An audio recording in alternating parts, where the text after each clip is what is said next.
हरित इंधनाच्या नावाखाली देशातील सर्वात मोठ्या स्कॅमचा थेट रियालिटी चेक। गाड्या प्रदूषण मुक्त होणार पण गावं उद्ध्वस्त होणार। बघा इथेनॉल निर्मितीचा काळा चेहरा। कागदावर इको फ्रेंडली आणि जमिनीवर स्लो पॉइझन, हा कसला पर्यावरण विकास? 24 तास काळा धूर, विविध आजार, सांडपाणी आणि रक्ताच्या उलट्या। बघा इथेनॉलचा काळा चेहरा। सध्या सोशल मीडियावर एका गावाची आणि तिथल्या नरक यातनांची प्रचंड चर्चा सुरू आहे। हे गाव म्हणजे आसाम आणि मेघालयच्या सीमेवर असलेलं बर्नीहाट, देशातलंच आणि संपूर्ण जगातलं सर्वात प्रदूषित गाव। पण दुर्दैव बघा, एका धाडसी पत्रकाराने तिथे जाऊन तिथलं जळजळीत वास्तव देशासमोर मांडलं तर त्याला तिथे थेट जीवे मारण्याच्या धमक्या दिल्या जात आहेत। का? हे सत्य समोर आल्यावर नक्की कोणाचे धाबे दणाणले आहे? काय लपवायचा प्रयत्न केला जातो या व्यवस्थेकडून? सरकारकडून नेहमी मोठे दावे केले जातात की इथेनॉल हे भविष्याचे इंधन आहे, यामुळे देशातील वायू प्रदूषण कमी होईल आणि पर्यावरण स्वच्छ राहील। हे सरकारी दावे ऐकायला खूप गोड वाटतात, पण मित्रांनो, आज आम्ही तुम्हाला या सोन्यासारख्या भासणाऱ्या इथेनॉल निर्मिती मागचा तो भयावह आणि काळा कुट्ट चेहरा दाखवणार आहोत, जो सिस्टीम तुमच्यापासून जाणीवपूर्वक लपवत आहे। ज्या इंधनाला आपण ग्रीन फ्युएल म्हणून डोक्यावर घेतोय, तेच इंधन ज्या कारखान्यात तयार होतंय तिथल्या निष्पाप जनतेसाठी ते विनाशाचे इंधन ठरतंय।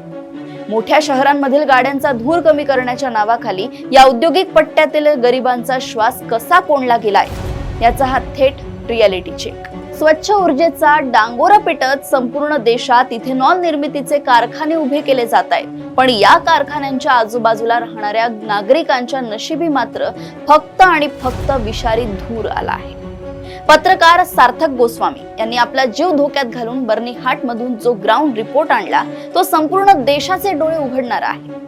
ज्या इथेनॉलला इको फ्रेंडली म्हणून प्रमोट केलं जातंय, त्या फॅक्टरीच्या धुराड्यांमधून 24 तास ओकणारा काळा धूर आणि घातक राख आजूबाजूच्या गावांवर साचते आहे। लोकांच्या घरांची छतं काळी पडली आहेत, झाडांची पाने राखेने माखली आहेत। इथे हवेतील PM 2.5 चा स्तर 128 मायक्रोग्रॅम प्रति घनमीटरच्या पार गेलाय, जो जागतिक आरोग्य संघटनेच्या सुरक्षित मानकापेक्षा तब्बल 25 पटीने जास्त आहे।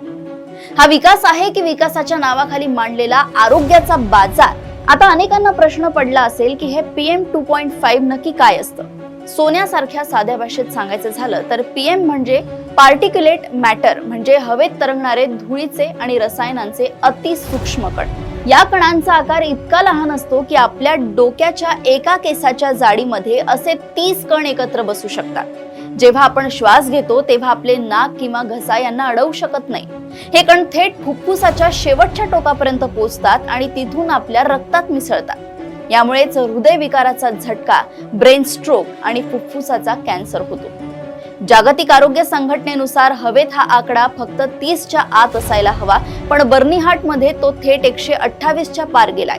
म्हणजेच तिथले लोक जी हवा फुफ्फुसात घेतायत ती हवा नसून निव्वळ काळा धूर आणि मृत्यू आहे। आता या इथेनॉल निर्मितीची एक काळी तांत्रिक बाजू समजून घ्या। इथेनॉल बनवण्यासाठी मोठ्या प्रमाणावर कोळसा आणि रसायने वापरून बॉयलर्स चालवले जातात। नियमांनुसार अशा कारखान्यांमध्ये हवेतील विषारी वायू शोषून घेणारे एअर स्क्रबर आणि इलेक्ट्रोस्टॅटिक प्रेसिपिटेटर म्हणजेच ESP फिल्टर बसवणे कायद्याने बंधनकारक आहे। परंतु अधिकृत तपासणीत समोर आलंय की बर्नीहाट मधील हे कारखाने प्रशासनाच्या नाकाखाली हे फिल्टर रात्रीच्या वेळी बंद ठेवतात, जेणेकरून त्यांचे वीज बिल वाचू शकेल। कारखानदारांचा हा शुद्ध नफा आज तिथल्या गरीब जनतेच्या जीवावर उठलाय।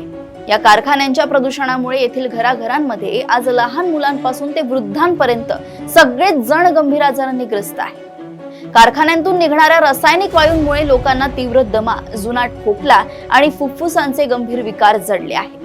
हवेत तरंगणाऱ्या या घातक कणांमुळे लहान मुलांचे डोळे सतत लाल होऊन जळजळतायत, तर अंगावर खाज सुटून त्वचारोग पसरतायत। एवढेच नाही तर या इथेनॉल फॅक्टरीतून निघणारे अतिशय आम्लयुक्त आणि दूषित सांडपाणी, ज्याला स्पेंट वॉश म्हणतात, ते स्थानिक नद्यांमध्ये आणि शेतात झिरपत आहे।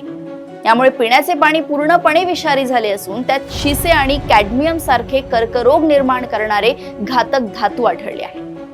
केंद्रीय प्रदूषण नियंत्रण मंडळाने अशा अतिप्रदूषित कारखान्यांवर कठोर निर्बंध लादले असले तरी आसाम आणि मेघालय या दोन्ही राज्यांच्या सीमावादाचा फायदा घेत हे फॅक्टरी मालक दोन्हीकडील प्रशासनाला हुलकावणी देत आहेत.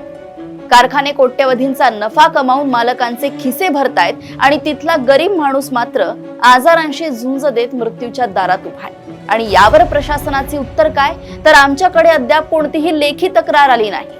लोकांना डोळ्यांसमोर मरताना पाहायलाही आता सरकारी अधिकाऱ्यांना कागदपत्रांची गरज लागते का, हाच खरा सवाल आहे.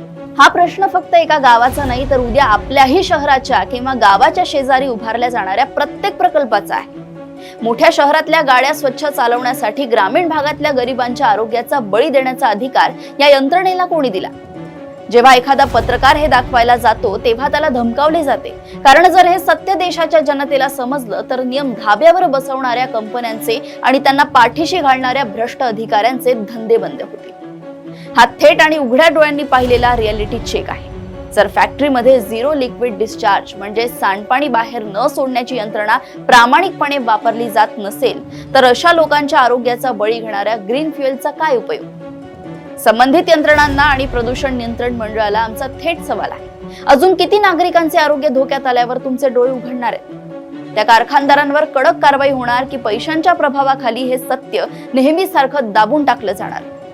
जनता आता जागी झाली आहे आणि प्रशासनाला याचे उत्तर द्यावेच लागेल.